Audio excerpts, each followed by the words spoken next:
A recent social media post which has gone viral says that one candidate joined a new job and on day one, this person resigned. This person has already posted his email resignation letter to his manager and mentioned the specific reasons why I am resigning on day one. And there are few things which we should definitely learn from this experience. Whether you are a candidate joining a new job or whether you are a manager hiring, on both sides you need to remember that these are the basics. Okay, as a candidate you need to first figure out the basic role and responsibility, expectation, working hours, nature of work. These are the things you should clarify in the interview process itself. And this is also true for the manager, because if you are hiring somebody, you are hiring for long term and you should set their expectations on day one. If it is a job which is going to be really stressful, if it is a job which requires a specific set of experience in a tool or technology, if it is going to be long working hours, if it is going to be a shift model, if it requires you to log in on odd hours or on weekends, as a hiring manager, you should clarify all these things even before you hire somebody. Because if you don't tell them the truth, these kind of things happen. Then people realize that they joined a wrong job and then they resign on day one or week one or month one, right?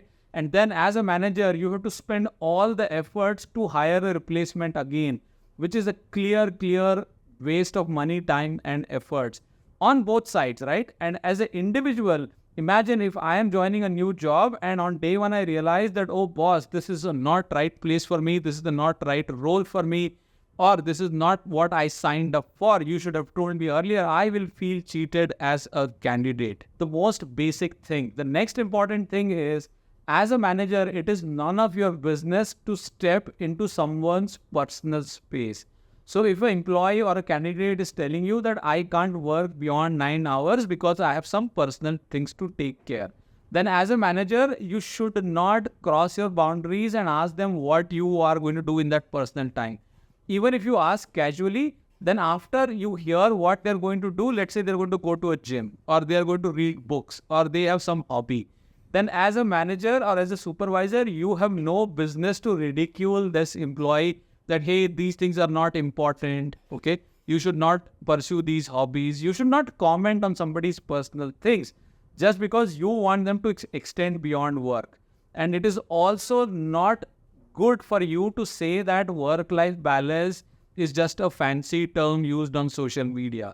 These days, people are particular about their work hours and about their personal life. They want to make sure that they do justice to both. So saying that work-life balance is a fancy term does not help you as a manager. It's a big no-no.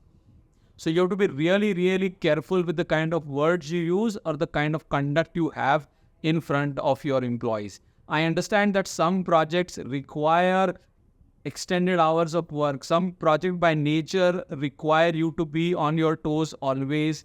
There is a shift model. There are people getting rotated. There are extended working hours. But the way managers conduct is absolutely important, because in such scenarios where you end up hiring the wrong person without the right expectations, then people will quit. Okay, sooner or later they will quit. So if you are conducting so many rounds of interviews, please make sure that you pass the right information to the candidates. And candidates also need to make sure that when they're going through all these rounds of interviews, they ask the right question and extract as much as information as possible about the new role, about the new job that they're going to join.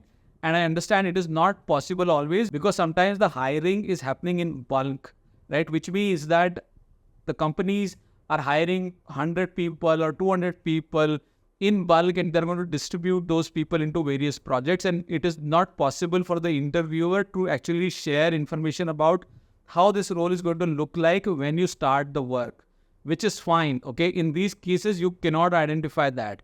But in few cases where you are the only person getting hired, or where you are a replacement, where the manager actually knows what work needs to be done, then in those cases, you will be able to preempt a lot of answers. You should ask these questions in the interview process as a candidate, and make sure that you don't join a job where you will feel cheated. And a lot of time candidates suffer because they think that interview is just a one-way process where they have to just give answers, or where they have to just prove their ability. and they don't even realize that this is actually a discussion where I should validate whether I'm joining the right job or not. All right. I hope this was helpful.